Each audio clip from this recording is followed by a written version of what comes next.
What was the toughest thing about doing Black Panther for you?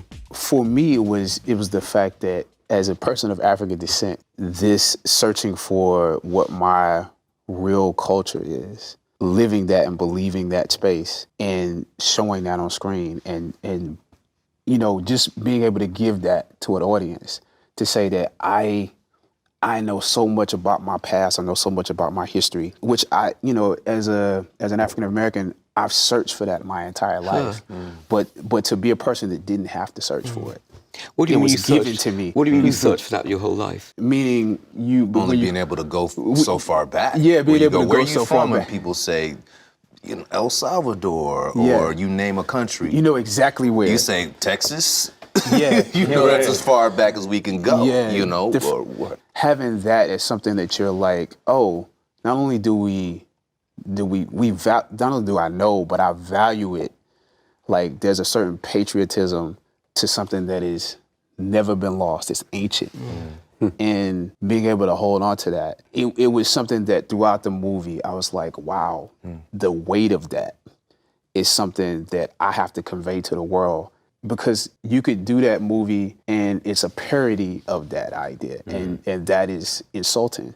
And so I think for me, it was constantly wanting to convey that this is real, because it is. You know, for me, it was just one of those things where I was like, we want to make a superhero movie, but that's not the most important thing here.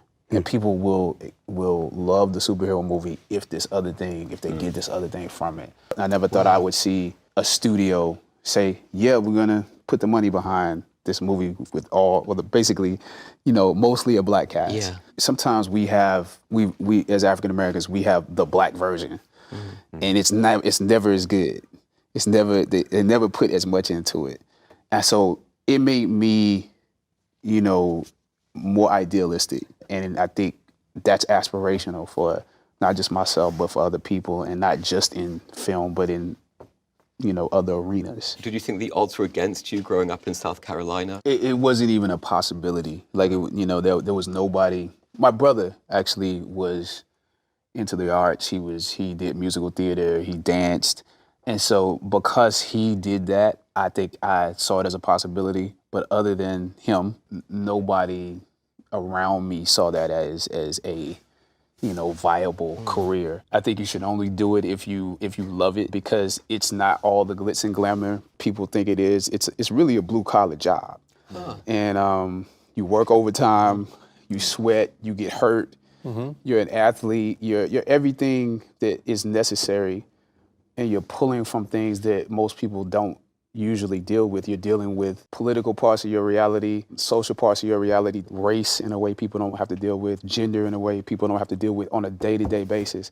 And I think you have to want to go through that struggle. And I feel the same way about my work at that point in time as I do when my movie makes $100 million. Or a billion. Or $1 billion.